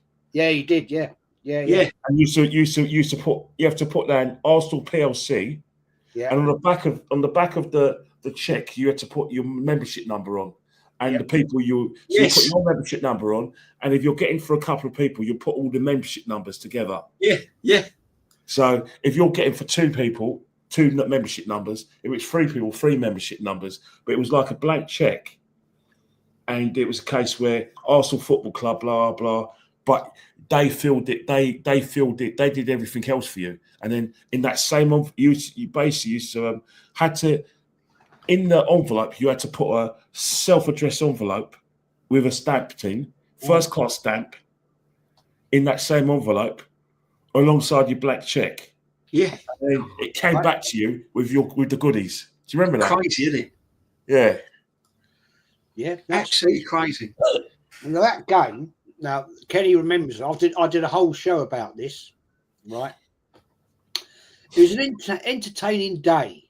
Yeah, because Arsenal-Chelsea have gone down to Cardiff. Yeah, Cardiff supporters decided to take over in Cardiff High Street, the home pub, one of the home pubs for the Soul Crew, the Cardiff fans. It didn't go down well, and it all ended up with a bit of a running battle day out. Now, if you don't know where the Millennium Stadium is, right next to Cardiff's Castle in Cardiff, obviously, and it was a pretty in and out, and because it was Arsenal-Chelsea fans decided to band together to take on the Soul Crew, but unfortunately, the Swansea Jacks turned up as well. Because basically the Swansea Jacks and the Cardiff Soul Crew, arch enemies, decided they didn't want Arsenal. They didn't want Arsenal Chelsea in Cardiff, and it was a bit of a mission, to be honest. Kenny, you remember it? We talked about it. It was a bit of a running street battle at times. Probably the worst I've seen at a cup final, personally, of things going down the road, and it was a bit nonsense. You know, it was like you didn't know who was who. To be honest, it was like it was the typical old situation. If you were in the town centre, got the time, and it'd be a Welsh accent or Cardiff accent, and you'd have to like just if you had a watch on or whatever. It was a nightmare. It was bloody night. You didn't know who was who, what was going on, but we got through it, got to the game. Great game of football, if we all remember it. Oh yeah, but Chelsea played well that day. They did. Actually played well. They had Frank Lampard was playing. They had Gudjohnsen who was having a good little partnership with Jimmy Floyd Hasselbank. Cudicini was in goal. William Gallas played that day for Chelsea, if I remember. And Manu Petit was the random midfield for Chelsea that season. So Manu Petit cut his hair, because obviously a bit like Samson didn't have the same effect against us. But I remember Manu Petit playing in midfield, and it was quite. And they had Jesper Gronkia, a lot of pace. So Gronkia played that game. Jesper Gronkia was in the side. Cudicini was in goal. John Terry was ill before the game, so he actually came on as a sub that day because he would have started. So that's the I remember about. And actually, one of my workmates is a Chelsea fan, so he got tickets in the Chelsea end. So he obviously did come in the van with us, but again, it was the same. Get up early at 5:30, get in a car, drive to Cardiff, get to Ninian Park, swerve the hamburgers because they looked horrible. And I thought I actually want to make it that day. And again, getting dumped by a combination of South Wales Police and the Millennium Stadium organisers, volunteers, and just said, right, that's your pub. But this time, because it was Arsenal and Chelsea, we had to have separate pubs. Mm. Yeah. No, I remember it well, and I do remember all the gatherings and the rivalry, and it was a bit of a toxic atmosphere, wasn't it, around the ground and around Cardiff. It was. Do you remember? I think when out the window, it was like if you was English. Do you know what I mean? It didn't matter if you was Chelsea or Arsenal. But great game that was. Really entertaining game. Both teams going for it, and but Chelsea did play well that day. I thought they did play well that day, and remember it well. I remember staying at my cousin's because from my dad's side there was a big Welsh contingent now, and I remember staying at my cousin's and going and my uncle drove us right by the ground, and there was all sorts going on outside, and it weren't pretty, and remember it very, very well. I stayed at my cousin's who lives in Newport at the time, and he said, we went down the night before, and he said, I'll drive you down there, don't worry about it, no problems. I mean, he's a Cardiff City fan, and he dropped us out not far away from the Millennium Stadium. I said, cheers, mate. Cheers, Alan. Nice one, mate. And me and another two guys had stayed at his gaff the night before, and he went, good luck. And I went, what do you mean? He said, good luck. You're going to meet some people today. And I went, oh, fuck off. And he was like, and I was like, thanks, mate, for that. And he went, yeah, just get to the ground, look after yourselves, because he said they're going to be about today. And I was like, well, okay. I mean, I didn't get any trouble, but No. it was a stupid day. But it's a great game of football, though, guys. Yeah. It was boiling that day, wasn't it? Oh yeah, it was. Hot. Really warm day. Yeah. Did they have Cahill playing as well? No, he wasn't playing that time for Chelsea, but I do remember. All I remember is Frank Lampard and Ranieri was their manager. Ranieri was their manager. Manny Petit was in the midfield. William Gallas was playing for Chelsea that day, and I remember David Seaman being pretty busy. I remember there was a shot in the second half where he had to tip a shot up from Gudjonsson over the bar. So it was one of the things where Chelsea really were up for it. Yes. But it was one of those times where we had that kind of hold over Chelsea where no matter how well Chelsea played, even if they want to go ahead against us, we had that record where we didn't lose to them. We were well within that sort of 10-year period when we didn't lose a game to Chelsea. No. In the League Cup. Good cup final. One of my favourites. Right, let's move on then to the next one. Gentlemen, the next one, the infamous next one. Kenny, want to talk about that one? Was that 2005? Yeah. I've got it's another story. This time only two of us went. But I remember just before the game, where we were sitting, I could see the match of the day, like as a commentator. So I could see Ian Wright, Alan Hansen, and Gary Lineker in the studios. So we're right next to the studios, where you could basically, if you were sort of like a darts and you're throwing something at a dartboard, they're right in your vision. And I also remember that time when, if any of you guys, well, Jez knows, one of my favourite ever programs is The Bill. And Andrew Paul, who grew up around Madaras, was in the crowd, Arsenal fan. And I went up to Andrew Pryor and went, "Oi, Peter Quinnan, where's Sergeant Cryer?" And he started laughing. He said, and he was here somewhere. And then I proceeded to watch basically a one-sided match when Jens Lehmann was the best player on the pitch. God bless his soul.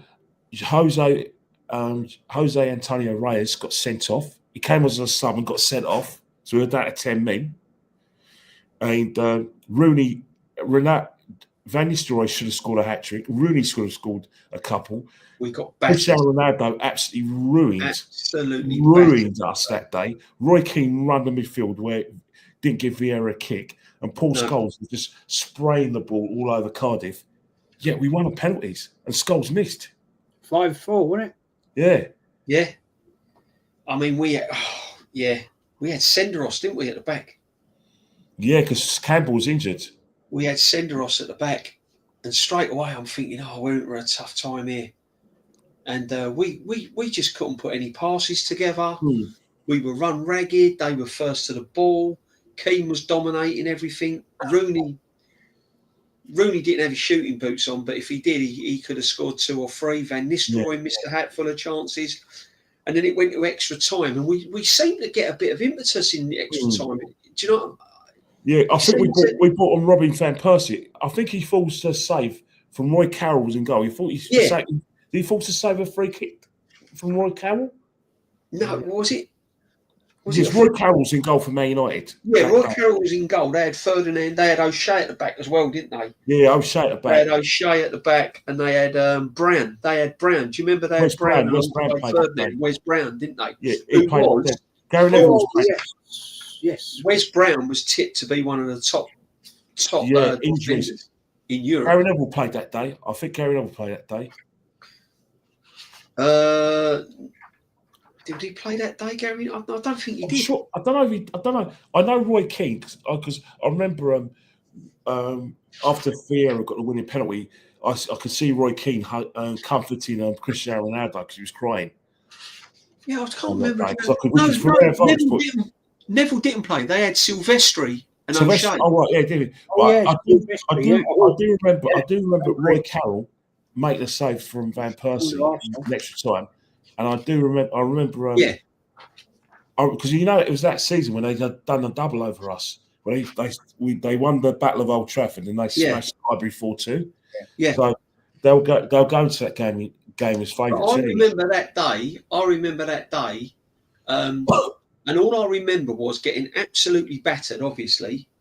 And I'm thinking, because at one point I'm thinking, this is it. And then when it went extra time, I think it was the second period, and Man United sort of thought out, we've given it everything, but we can't get over the line. And then we started to create a few chances. That's and right, I remember turning around to my mate and I said to him, if this goes to penalties, I think we're going to win this. Yeah, I thought so as well.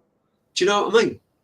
And yeah, I mean, it was literally snatch and grab, wasn't it? But that was when you think about it, that was kind of a little bit of comeback from the Michael Owen final, wasn't it? Because what Man United done to us, we done to Liverpool that day, and they nicked it, didn't they? So it was a little bit of a karma, really. So.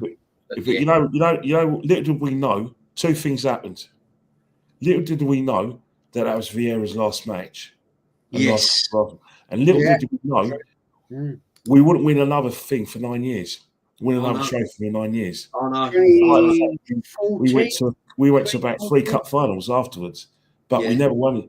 And it was basically the breakup of a very great side, because Chelsea won the league by 12 points. Yeah, Deja vu there. We got 83 points, and they got 95. So at that time, that was a record. It was the slide, wasn't it? It was the kind of, after that cup final, it was the kind of the. And I think that's when Chelsea's domination over us kind of started, because Massive. I think when Mourinho first came to Chelsea, he was more obsessed with the Invincibles than he was with Man United. He seemed to every press conference, he was always talking about Arsenal. Whilst Wenger was talking about their money, you could smell the rivalry between Wenger and Mourinho. Yeah, 100%. Let's move on then to the full 2014 season. Hull City. Oh, bloody hell. First one at Wembley for Arsenal. Oh, my God. I still remember it. 2-0 down. 2-0. One off the line. We were 2-0 down and we had one off the line Who as well. Who got the goals then? Who got the goals? I remember one of them was Davies. I know Sonogo set one up for... Did Alex Bruce score the first goal? Was it Alex Bruce and Davies who scored for him? Koscielny. No, Bruce, Hull's goals. Hull's goals. It was Bruce and Davies, wasn't it? Yeah, Bruce and Davies. Let me check. I'm pretty sure it was Bruce and Davies. Yeah, it was Alex Bruce who got the first goal, where it was basically... We were battered. We should have been out of sight. We should have been 4-0 down that day. I'll never forget that. Do you remember when Kieran Gibbs cleared a header off the line from? I think it was that from, should have been Alex Bruce. It's from Alex Bruce that if they went 3-0 up, we might as well gone home. I remember it 2-0 up. Kieran Gibbs clears a header off the line. Yeah, it was James Chester and Davis. Yeah, but that time it was a game where. My memory of the match, getting there. Do you remember, I know I love me food, Jez, and you got to bear with me. Do you remember, the Chinese opposite Wembley Park called the Wok and Roll? Rock and Roll. I do remember it. Anyone in the chat? There's a Chinese opposite Wembley Park called the Wok and Roll. Wok and Roll, yeah. Chinese ever. Yeah. If you want to be greedy and you don't care about your arteries, go there. Yeah. Fried chicken and Chinese food with all the ingredients with it. Washed down. I wasn't drinking then, so I washed it down with Diet Coke, and I basically I was rolling down Wembley Park. But yeah, it's not there anymore. It's gone now because I've been there a few times. The Wok and Roll is not there, but at that time, that's my memories. And in the Wok and Roll, Jez, there was this Hull fan. And this bloke with long hair came up to me. He said, "Mate, do you want to see my shirt?" So he says, "But you're going to have to open it." So I zipped his cardigan off. And when I saw his shirt, he had the 1982 FA Cup final shirt of Spurs. No. Yes. No. The guy who got me to zip up in the Wok and Roll and that Wok and Roll asked me to zip up his jacket, and he had the Spurs 1982 shirt. I said, do you remember the ex-Spurs player that played for Hull that day? Oh, Livermore. Jake Livermore. Huddleston, played that day as well. Yeah. But I swear to God, he thought it was so hilarious. We laughed our nuts off. And then he said, because I've made you laugh, you've got to promise not to tell any Arsenal fans what I'm wearing. I said, I won't. But I asked him, what the hell do you think you're doing here? And he went, my wife's a Hull supporter. And I thought it'd be funny to wear a Spurs 1982 FA Cup final shirt underneath there. So that's a story that I had to tell you. Yeah. True. Well, I mean, that's embarrassing, really, let's be honest with you. But that 2014, Cazorla, Ramsey. Yeah. Wow. I mean, come on. I mean, that was some comeback, wasn't it? 2-0 down and out, looking deflated. And Cazorla, Ramsey. Yeah. Stepped up to the park, didn't they? I mean, thank God. Yeah, I mean, it was good. But that Bruce was brilliant for Hull that time. He was causing so much havoc. They couldn't deal with him in the air. They kept putting crosses in, and he kept winning everything. His aerial duels must have been like 90%. Kept winning everything. I'll never forget it. Yeah, we got out of jail that cup.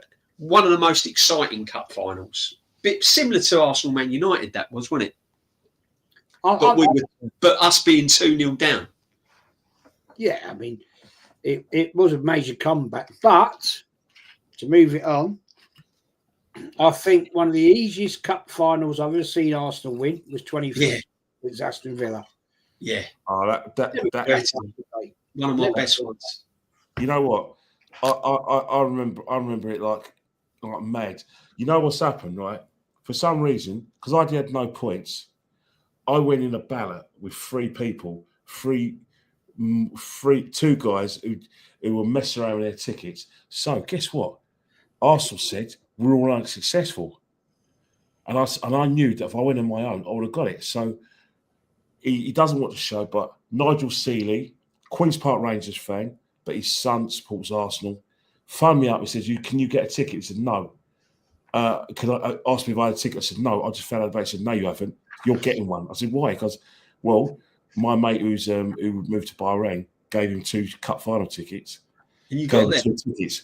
And but he kept his season ticket going for him. So basically, what he says is, you can have those tickets, but because the reason why you can have my tickets is because him and his son knew a guy who was the president of Wimbledon FC. So the president of Wimbledon FC can get cup final tickets. So they went in his club Wembley with him, and I got the cheap seats. So I finally got a ticket for my good friend Nigel Seeley. Probably going to kill me for mentioning it, but I'll never forget what he did for me. And I just remember actually being approached by the BBC to see if I could. They asked me to apply to see if I could be a fan who goes to a cup final. So basically, they wanted to film me doing it. I got through to the final, but they picked someone else. But I didn't care because let's be honest, I'm not about that life. But that final, as Jez says, absolutely little pathetic. Yeah, but the goals we scored that day were brilliant. Yeah. Oh, Alexis, man, was just so, and that was one of the best. That was one of the best kits, mate. That was one of the best kits. I've got that shirt. I love that. Yeah, I love that top. That was one of the best tops. But that was. The goals were fantastic, well carved out, brilliantly done. Just absolutely battered them. And Villa were pretty confident going into that game because they was on a quite good run as well. They were. So they were quite confident. I think the occasion got to them, but we just come out and we played some lovely football. And the goals were just, they were really, really good. And this is probably my saddest one. This is the last Arsenal game I ever went to. Was the 2016-2017 Cup final. Chelsea. 2016-2017. That was my last ever Cup final. We haven't been we've been to like one since. But yeah, it was my last ever Arsenal game. So that was a bit of a sad day for me. Oh. And that's the year I gave up my season ticket after 40 years. And we took out Chelsea. But it wasn't a great game. But we won it. We did it. Beat them again 3 times on the bounce in the FA Cup. Yeah, they've not got a good record against us in the FA Cup. Not really. But yeah, Kenny, what was your view on that day out? I'll tell you one thing. It was one of the best days of my life because I was with my good mate Grant, and Claude went with us to the game. I met Grant. My mate Grant. I met him at Swiss Cottage, And from Swiss Cottage, we because he lived in Camden, so we met in Swiss Cottage, and then we got obviously the tube to Wembley Park, and we met up with Claude, and because we had good friends with Chelsea fans, you know, our good friend Tony Rolfe, and we had Tony Rolfe. Chelsea was there, and also there was Francis and her kids. So we all sat together, us in their red Arsenal stuff, and them in their blue, and we had a meal in there. We had a meal in TJ Fridays opposite, next to the Hilton Hotel, and we just laughed and talked football, and people just looking at us like, "What's going on here?" Yeah. An Arsenal and Chelsea fans are in there eating together, laughing and joking about the match, and I felt for Claude that day because he was happy and people looking at him. But I have to say it because it was that time when AFTV were really, really big, and I met Lee Gunner. Lee Gunner was at the final as well. Yeah, that's a story in itself. Because I said I couldn't believe. I said, Lee, well, I recognise you in that frame. You know, all skin and bone, mate. And we had a laugh about that. And what I remember is that because AFTV was massive, the BBC match day grandstand gave Robbie the mic to basically, on behalf of the BBC, to interview Arsenal fans. So obviously the Arsenal fans that he interviewed were the two main ones, DT and Troops. And obviously Claude was upset. They obviously didn't conclude in, and they didn't didn't even tell him where they were going. But DT mentioned to me that we were there. Obviously, I didn't want nothing to do with it. I just want to go and watch the match. But it was one of those things that it was a great day. We loved winning that game. It was a case that you hugged the nearest person to you especially when Ramsey's winner went in. But it was a Friends Cup final because us and Chelsea. But I think I remember Claude having a great day, but just being a little bit disappointed that he wasn't included in the BBC. Fan thing should have included him.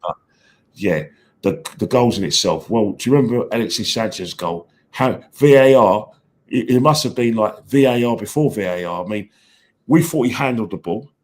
It looked like he handled the ball, and then they disallowed the goal, and then the referees had a 5-minute deliberation, and then they gave the goal. And Chelsea players are going berserk. The Chelsea fans, the other end, are going berserk. And then in the second half, a deflected effort by Diogo Costa, and then Giroud in the 79th minute turns, crosses, Aaron Ramsey, boom.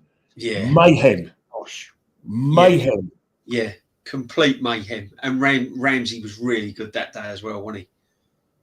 Yeah, he was good. But I remember that day. It was a nice atmosphere that day, though, between Chelsea. I think because we've been to finals before and everything else, there was just something about it. There was a togetherness between the Arsenal and the Chelsea fans that day. You know, it was a proper throwback to the old days of the FA Cup that day, and brilliant atmosphere. But Chelsea really wanted to win that game because they really wanted to get their own back on us. And I remember when the Ramsey goal went in. I can't remember who it was, but there was this. I remember I had someone jump on my back, and then I had someone on my back, and then someone was hugging me, and then I was hugging them, and it was just honestly, it was just absolutely pandemonium in there. It was brilliant. It was really, really good. And I remember coming out and then getting something to eat and staying out, getting back at silly o'clock in the morning, and just a brilliant final. Really good final. Enjoyed that one. Jack says, why did you decide to give up going around that time? Mate, I'd basically seen enough. Football wasn't going the way I wanted it to go. I'd moved away many years before, and it was just getting up to the Emirates was just getting way too expensive for me where I live now. And I didn't find it enjoyable anymore. I just decided, nah, I've had enough. You know, I've spent way too much money on this club over the years. and I decided I'd rather put my money to a better cause, which I'm benefiting from now. So that was how it was. Yeah. Anyway, let's move that on to Mikel Arteta's Cup. What can we say about that, guys? Lockdown. August FA Cup final. Yeah, lockdown. It was the Aubameyang Cup final, wasn't it? Yes. The same referee as 2017, Anthony Taylor. Yeah, it was the Aubameyang Cup final. That's all I remember. Oh, you actually left something out. Just in the two parallels of 2017 into 2020. Played the same team, the same scoreline. Yeah. And in defence that day was Robert Holding. Yes. Comment. Yeah. Remember that? Robert Holding, and he had a game of his life in both those games. He Robert was brilliant that day, wasn't he? Yeah, he was brilliant that day. But yeah, it was a funny time, wasn't it, though, that cup final. It was it's weird, wasn't it? Glad we won it. It brought a lot of joy to me because of the situation that the country was in at the time. And, you know, it was behind closed doors. Two young managers earning their trade. I mean, Frank Lampard as well, wasn't it? Yeah. He was in charge. And Arteta got the better of him. And then he thought, this is it. Look at that feeling. This is where we're going to be under this manager. Kovacic got sent off. He did. Rightly Victor so. Moses got sent off in 2017. Yeah. Yeah. Kovacic deserved to go as well. Yeah. And then they lost all their shape after The two that. played in a back three. Maitland-Niles played as the left wing back. And played very well that game. Yeah. Bellerin played as right wing back. Yeah. David Luiz played for us that day. Bellerin was quite a decent player back then. Yeah, he wasn't too bad. He had a lot of Bellerin, but I thought he was not a bad fullback, to be honest. Who was in goal for us, Jez, guys?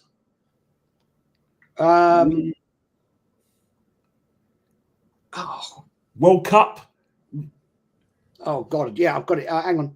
Golden Glove of the World Cup. Jesus Christ! Golden Glove of the World Cup, and he made an absolute goose of himself. Martinez. That's right. He made a goose of himself in the cup final. What it is? Yeah, went in with a trophy. Made an absolute prat of himself with the trophy. Yeah. Martinez. Why did we let him go? I don't know why we let him go. He was very emotional afterwards. He was very, very emotional. Yeah, and he thought he was going to be at Arsenal for the rest of his career. Then. He replaced Bert Leno, who got injured in that infamous game against Brighton, where we were 1-0 up, and then we decided to lose in injury time, and it was Neil Maupay. I won't go too much, but let's just say a certain person went in the camera and called him a cheat and said he hoped Brighton get relegated. Yeah, we had the Staffley.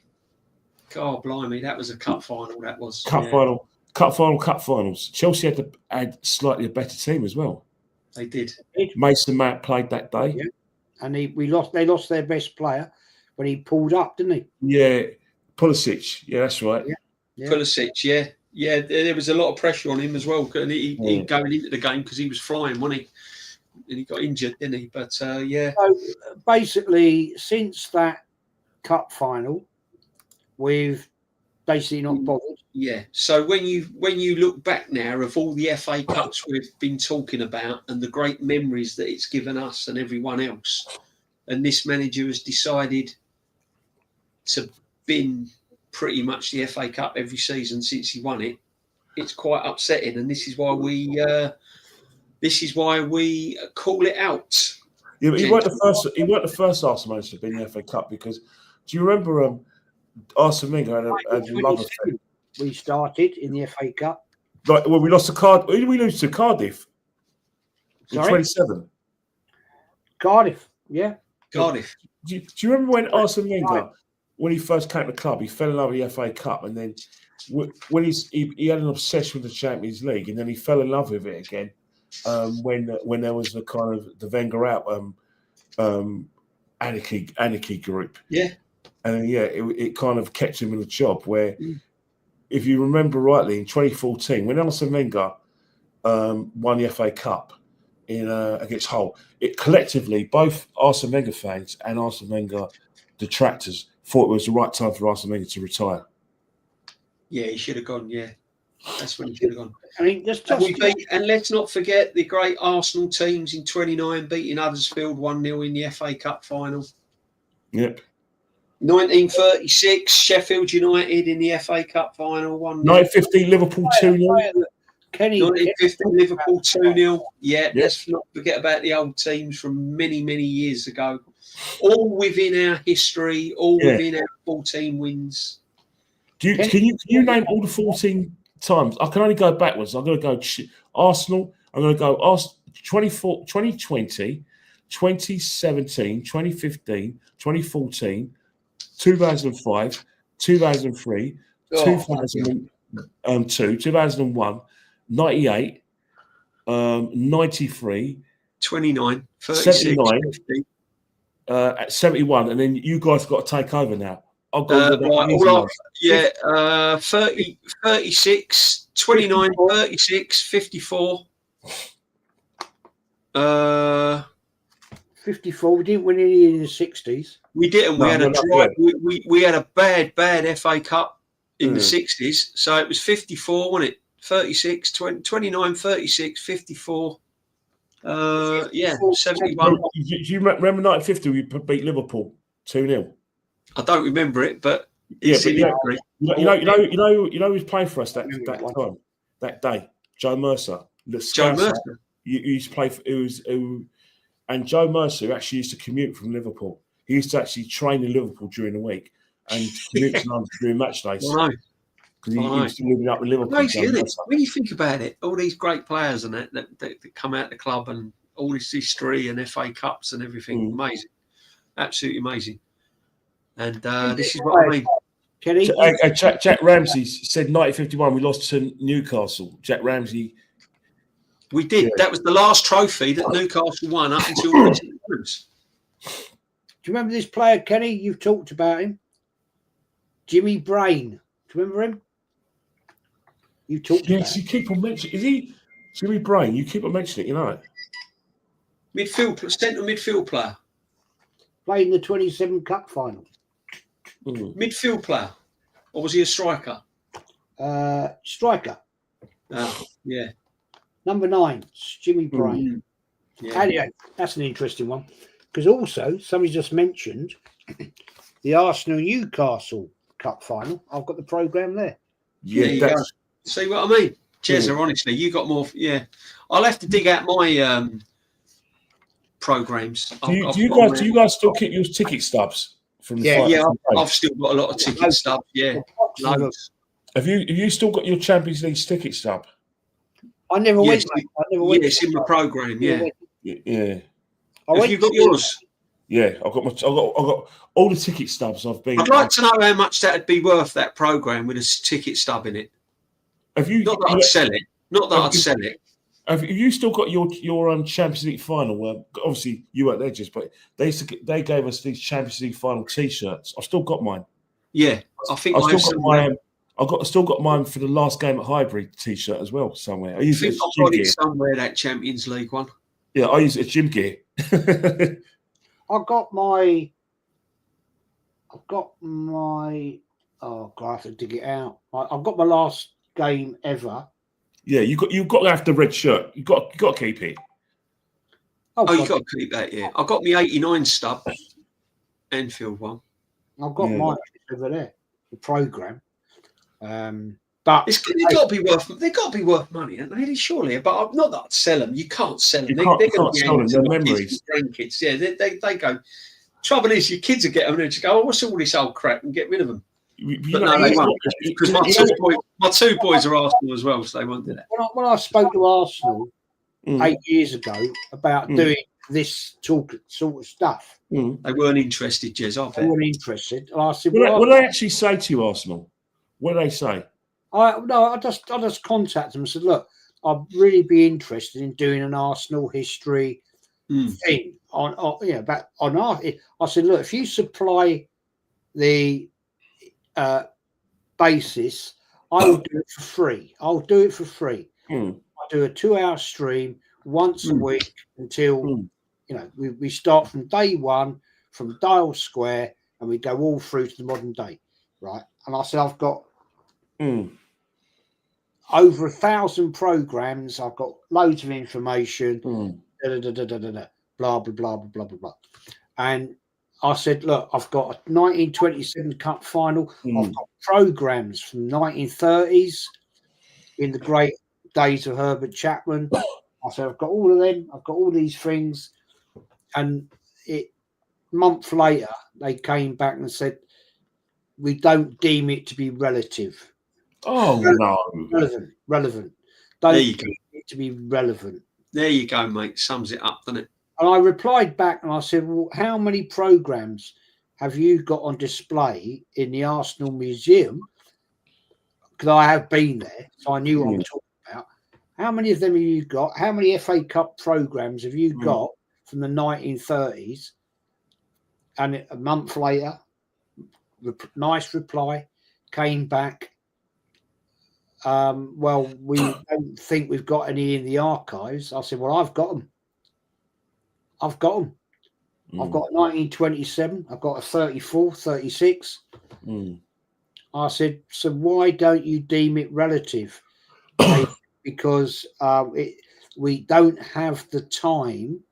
They were basically saying they don't have the time to actually have an editor to edit the videos. Crazy. It's a shame. It is a shame. I said to him, I'll do it for free. Yeah, absolutely. Give me the technology. I said, all I said to them was, give me the technology. Yeah. I don't want to keep it, right? I'm not looking to keep it. Give me that technology for a year and I will do it. And they said they deem it relevant. Yeah, well. It says a lot. Yeah. It says a lot that they only seem to think that the history. And yeah, if you go to like the Emirates Stadium, remember when we first moved to Emirates Stadium, I used to remember a Chelsea fan telling me that on the sort of like when you go to the top of the stadium, you had like the advertising hoardings, but they're like hoardings, and it had every year we won a trophy. And one guy who was a Chelsea fan, I was on a TV show with him during the Euro 2012, and he said to me, "I love it when you go to the Emirates." And then they got all Arsenal's trophies hall, and it stops at 2005. And I thought, it hurts what he said, but it's true. And if they say it's not relevant, then why when Emirates was first, when we had our first game of Emirates, they had every year on the hoardings, overhead hoardings of everything we've won. Why do we go to? If you go to Arsenal, they have programs going back decades. If you're going towards the press box, and it's there, you see it, DJB and Jez, you've seen it as well in the Emirates Stadium. If they say it's not relative, I don't understand why. If it's not relevant, then you should. But I think, it's crazy. It's madness. Honestly, just sums it up. It's quite sad, to be honest. I find it quite sad. Yeah. But I'll tell you what is going to hurt when Liverpool eventually lift that trophy this season. No disrespect to Liverpool. Good luck to them. But we've missed a massive, massive opportunity and it hurts. Yeah. I'm sorry. It's hurting me this year. Watching it. And it'll only hit certain fans when they actually watch it on TV. Oh, yeah. Lifting that trophy and watching the parade and and the joy it brings around Liverpool and all around the docks there and their city. That's when it hit home. I hate to be a party pooper, guys, because it's been a fantastic experience doing this show again. We always do elite shows. The reason why is because some of the things we think we forgot about, we just remember. And I remember that. Yeah, I love it. I love it. It's brilliant. I have been on shows. Obviously, I was on a show with DG, and I've been on shows you days. I still think the league championship is the most important trophy that we win. But I understand where you'll come from, Jez, and I understand where you come from, GGB, because Arsenal never won the Champions League. No. You can't. It's a No, great. don't get me wrong, Kenny. Sorry to interrupt you. My first trophy that I want to win at the start of every season is the Premier, because it's your bread and butter. However, if you was to give me a choice, I'd probably want to win the Champions League because we've never won it.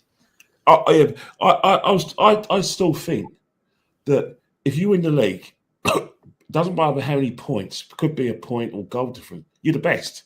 There's no dispute, you're the best. Exactly. And this is what Liverpool are going to celebrate this year. Yeah.